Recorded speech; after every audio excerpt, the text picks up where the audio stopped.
Ayo, Chiksua here. Today we are going to show you guys how to do or how to beat floor 3 of NIDHOGGR. So I was actually thinking of, okay, do I make 3 different videos or do I make it into one? Into one, the run alone was basically over 45 minutes, so I was like, okay, I definitely gotta speed it up. And at the beginning I was doing ×3 speed, but that was just way too fast to explain anything for people to actually understand and follow. So in the first turn, what we're going to do is we are going to work onto the list ult. We're going to burn the list card and also stance in order to decrease some damage. And now basically we are going to slowly work on getting Meliodas stacks, and also we are going to try, or we are going to aim for a golden pierce card, because the thing is, first of all, on the left side he has that weird bar which is always going up.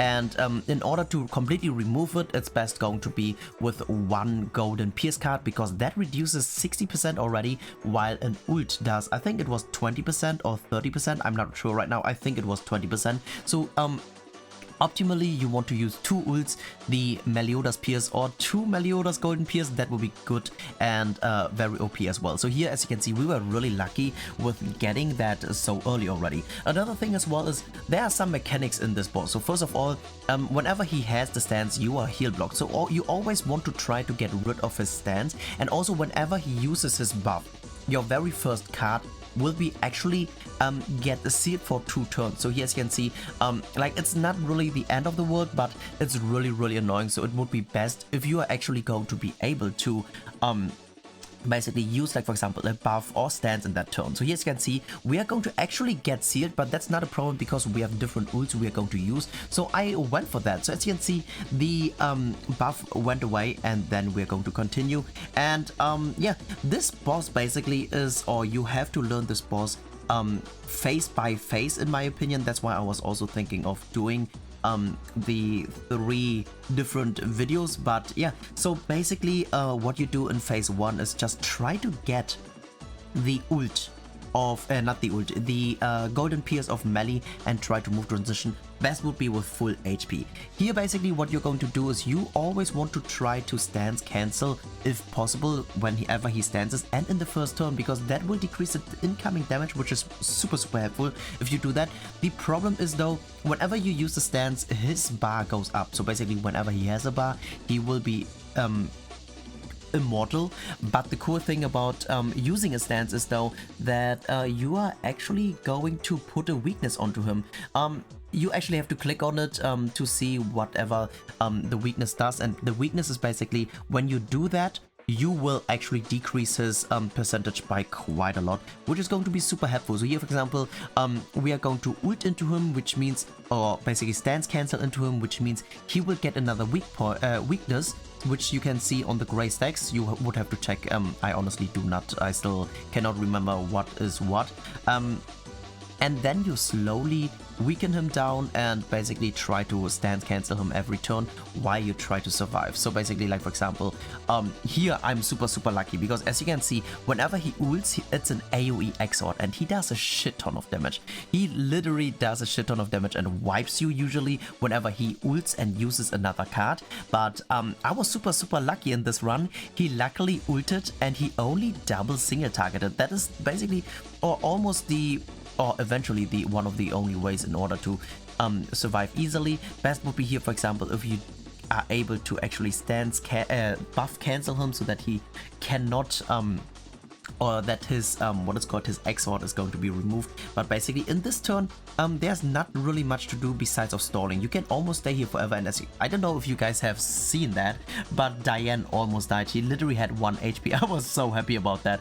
And yeah, but now basically we can just heal up or something like that and continue sustaining. So basically floor or phase 1 and 2, as long you know the mechanics, it's really easy. So basically, as I said, you're going to stall, you're going to try to rush the Liz ult in order to survive. Sometimes you also have to stall the Diane ult. And also another thing I haven't mentioned yet is whenever you move from phase 1, you kind of want to have the stance, because as I said at the beginning, whenever you use a stance, or at the beginning, if you use a stance, he will get rid of some damage, or you will get rid of incoming damage because he will hit less hard. And here, for example, also a drain is always really good as well, because basically if you don't get ulted, that's super nice, since it's less likely for you to die. But also you can also let yourself get ulted, for example, if you are going to if you are going to only get attacked and then ulted once, that won't do much, and then that you have a heal or the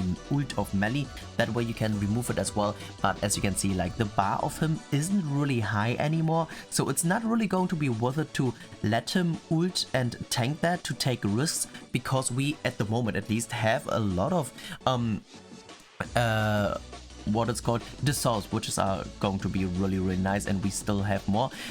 Okay, looks like I'm trying to go for the kill now, which is going to be very nice as well, if possible. I misplayed here, by the way, because there are some of the buffs where, or some of the weak points, when you use a buff, he's going to reduce, or he's going to lose percentage. I don't know if I had that, but I think if I would have buffed first, he might have died already. But here right now, he has the bar of 0%, so I decided, okay, I would just take no risks, and we will just use the golden melee in order to kill, because that will guarantee to do enough damage so that I do not have to tank the ult or take any risks. And now basically the hardest part is going to start, guys. But we got a really nice passive, which is going to be the best passive you can get. It's just him getting 1 extra ult gauge and nothing else is going to happen. If he has the damage increase one, maybe you have to quit out. So, as I said, basically this is going to be the hardest part of the game, because every turn you basically have to deal at least 10% damage onto him in order to decrease his left side. The problem is basically when he still has at least not once hit the 0%, he's always going to heal to full health every turn, and whenever you don't deal the 10%, he gets 10% of his immortality percentages back. So basically what you're going to do is you're going to try to survive, you're going to try to damage him and always lower his stuff, and basically try to also stance cancel as well whenever he's going to actually have a stance. The problem about this stance basically is that he's going to reflect all the damage, and in the first week I actually failed because I ulted with Diane into his stance, and yeah, unfortunately I did not know that his stance is going to reflect ult damage as well. So my Diane got sniped away because she did 500k damage or something like that, or 450k, I don't remember exactly.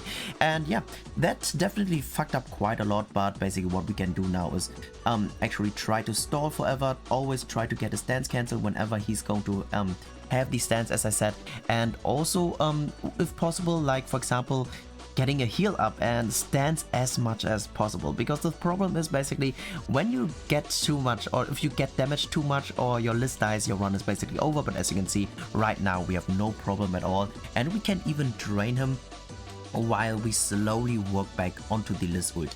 I think in this phase the only problem is basically that his red card is also a rank down, which is why I have decided to change my mind in order to or basically to use the stance cancel instead of the melee ult, because the melee ult would be basically wasted since we get ranked down. So here, as you can see, very unfortunate, we get ranked down and even lose ult gauge if the rank down does apply. So basically a Hauser slash blue OG Lydia ult. But yeah, so here, as you can see, basically what we're going to do is we're going to damage and damage and damage, and that is the really annoying part, because first of all we have to damage every turn 10%, and if you only do 10%, it's gonna reduce by 5%, and if you are going to deal a decent amount of damage, it can be probably up to 20%, but I'm not too sure.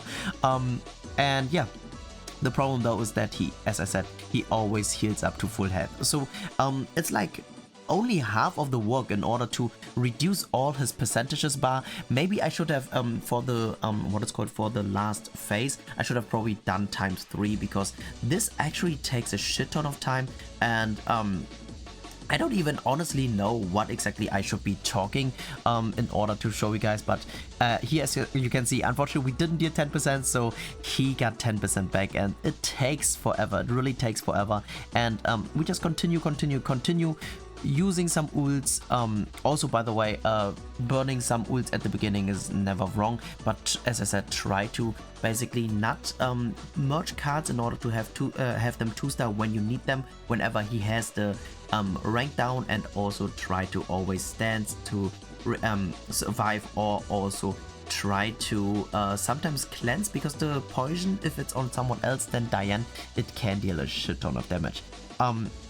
Another thing as well is try to basically maintain the Liz ult in order to heal up that all the damage, and not just that, also getting back some ult gauges. So here, as I said, I honestly do not exactly know what I should explain here. I should have probably really done ×3 speed here, because the thing is, there's not really much you can learn from this phase until we actually start in basically slowly getting rid of the percentage bar. But I think it is still important to have it in the run, so that you can basically see, because you can still just mute me, for example, and do ×2, no, divided by 2 speed, so that you can actually see my normal play, or maybe normal play speed. That's basically what I was looking for. Also, another thing is as well, as you can see, like if you are afraid of taking too much damage, a 2-star Liz debuff buff gives you quite a lot as well. So it gives you defense related stats, which is really nice, and you should probably use it,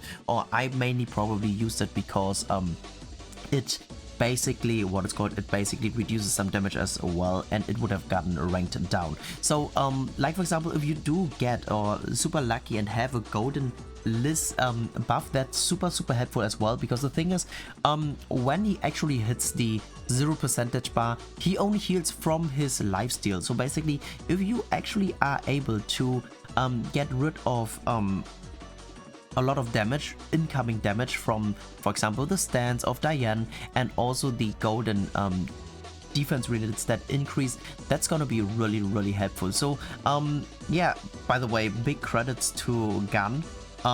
He was actually the first person in Primordial, I think, who was able to beat that shit, and he wrote down a guide which is even on Reddit, and a shit ton of people read that, because it's really helpful.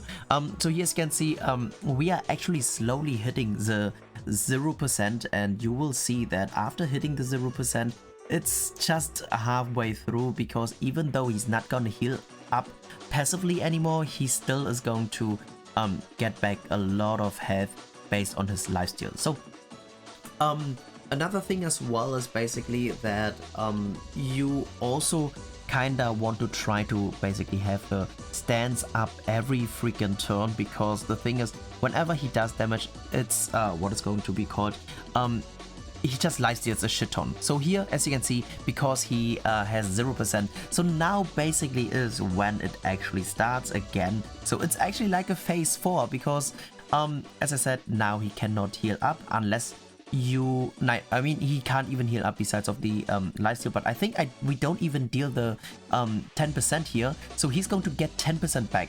But it's fine, because he doesn't have the heal anymore. So basically, when you for the first time hit the 0%, it's pretty much, you're pretty much fine to go, or good to go. It's just annoying if he has that, but you can easily get rid of it by attacking into him and stuff. And yeah, so now basically it's still going to be the same thing.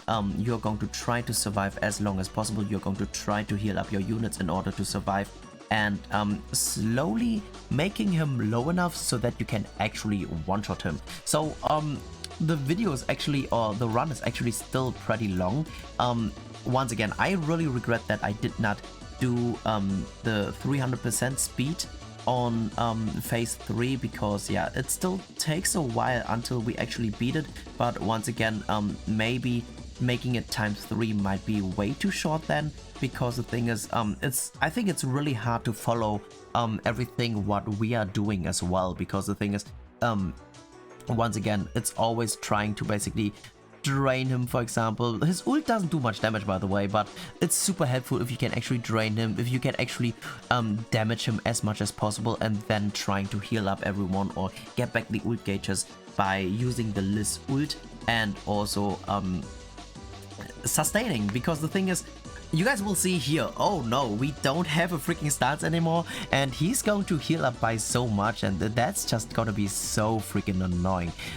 So what we're going to do is basically still get the melee ult, basically, because once again, when he has stance, you actually want to remove it, because it can be super annoying. Like, the cool thing is, as well, is you don't need to worry too much. So he does reflect by 100%, but like, for example, it's still fine if you're going to use a dissolve card of Diane, because Diane does, like, let's say 150k damage. She will decrease her own HP by 150k damage. Oh no, it's not the end of the world. She still survives. So here, oh, this one is very, very nice because he does not have the rank down, so we can just let it merge naturally, no problem at all.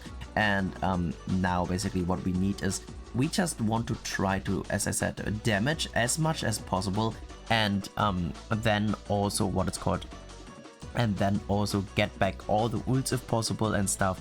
So doing this is really, really annoying, and let me know in the comment section if you guys were able to actually beat Niho, because damn it, it's honestly not even that hard. It's just about a lot of time you lose, especially in the first 2 weeks where you were not able to just close the game in case you did a mistake. So FYI, you can basically close the game in order to re-enter, which is super, super helpful for this. And yeah, so now basically we are going to try to slowly work in a finishing move. But the problem is, once again, we did not draw a stance of Diane, and the boss is going to basically heal up a shit ton. So all you can do, or all you try to do, is basically try to drain him whenever you can, so that he doesn't use the ult, because that will heal even more. And also very, very nice that we have the stance cancel, and now always, or most of the times, maximizing card draw slash getting the Liz ult will be super, super helpful as well, because once again, Liz ult gives us 2 ult gauges onto all our units, so we can spam ults and then use the Liz ult last. And here I was super lucky that she survived, because hey, sometimes your Liz may die, especially if you do not have what it's called, especially if you do not have the stance. But luckily we at the moment have the 2-star Liz, which is not bad at all to get the defense related stat. If we are going to use it, yeah, we are going to use it. And here I guess we reset it, because okay, it's always worth it to burn the ults until you actually hit the end, because in the end you still need to deal a shit ton of damage. And here, as you can see, he has almost his, all his health back. That's just so painful. But I think we are going to get the Liz ult again, and since we do have the stance cancel of what is his name again, of Frey, it doesn't really matter that we don't need the ult of melee yet, because we will get it if we are going to use the ult of, oh well, never mind, we don't get it. But luckily we do have that lucky stance, because the lucky stance, else I think Liz would have 100% died next round. But yeah, what we're going to do again is stance cancel, and damn it, that's such a dead turn. That's just such a sad turn. But yeah guys, we are actually slowly getting into the finishing move. So the last 2.5 minutes are going to be non-speeded up.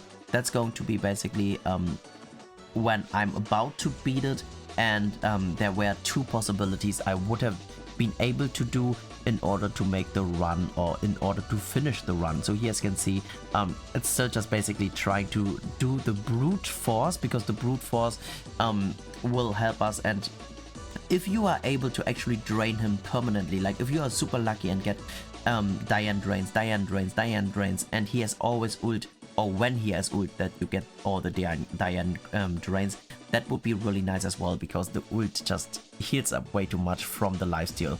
So yeah, so basically now we are still in that cycle where we have to either get the stance cancel, get the Liz ult, or also just heal up so that we can survive. For example, here I think we are going to optimize the card positioning, so that basically with the rank down, that the that we still have the stance cancel. And I honestly don't know why we are changing our mind so much. because we should be actually just using the ult in order to heal up a little bit, even though it's not that helpful, but we get the Liz ult anyways. But it looks like I've decided that we are going to merge it the way that we may have more stances, which is totally fine as well, and not a bad play definitely, because this way we get the merger into it, and then hopefully we get, for example, another stance cancel. And the Pierce cards are super useless at the moment, which is very unfortunate, and that we do not have a freaking stance again, especially when he attacks 3 times. The stance is super helpful, but hey, it is what it is at the end of the day, as long you don't die, because like for example, if there's the crit damage, what is called the crit damage passive, and your Liz gets critted, she might be in big fat trouble. But here very nice as well is that we do have the 2-star Liz, which can be helpful, but right now what we are going to do is basically we are going to stance and shield up, so that we are going to basically more tanky, since the defense related stat will decrease a lot of incoming damage, so he cannot lifesteal that much, especially with the what is called with the stance up, so we can slowly punish him and reduce his health by a lot while working on other people's ult. So here, as you can see, bam. I was actually thinking we would be merging into the Diane in order to get the ult, but it looks like it doesn't really matter at all, because we can still basically double drain. So I think we are about, yeah, we are right now getting into the point where I was like, okay, this is 100% clear, we will not have the speed up anymore, and I will restart my recording. If you guys don't understand what I mean, is basically I stop the recording so that I have a different take where I exactly know, okay, this is the most, or this is one of the most important takes, and yeah, the clear is obviously very important. So here, as you can see, we have the stance of Diane with the ult of Liz. Everyone will be full health, so there's no problem at all, and we reduce quite a lot of damage. And now we're going to basically just try to deal as much damage as possible while getting all the ults. But yeah, with the Liz ult, we easily have that. And I was probably debating if I do the Pierce card, not Pierce card, the Cleave card or not, but Diane is definitely the hardest hitting unit, I think, especially after taking all the damage. So as you can see, the dragging is very low, and we actually have, as I mentioned earlier, 2 different ways of killing now. So of course we could be actually killing right now, because his health is super low. If we are going to, or that is basically, spoiler alert, the way what we are going to do, if we are going to spam all ults and the drain, we would kill. But I was like thinking, hey, like for example, for content or for explanation, I should eventually just burn the ult of Diane. So I was in VC at that point, or I was streaming in VC, and I was saying, hey, if we're going to do it like this, like we will have the decrease of damage. First of all, we won't even take an ult. Number 2 is we used the ult of Diane already, so we don't even need the ult again. And also that he will only attack once, which means he will barely get any health back. And imagine he just single targets, that's not a problem at all. But at the end of the day, everyone was just saying, fuck that shit, just finish it. And that's what we're going to do basically. So basically, when he is in a certain amount of health, like I think 1.4 million, of course it depends on how much your ult does, you should be knowing that. But hey, if you don't kill, at least starting from this week, you can actually reset and do a different play instead. So this basically is it, guys. That's basically how to beat Floor 3. Sometimes I will probably stream when I find some time in order to do the Niho on Twitch. So yeah, definitely make sure to comment, like, and subscribe. And yeah, thank you so much for tuning in, and peace out for now.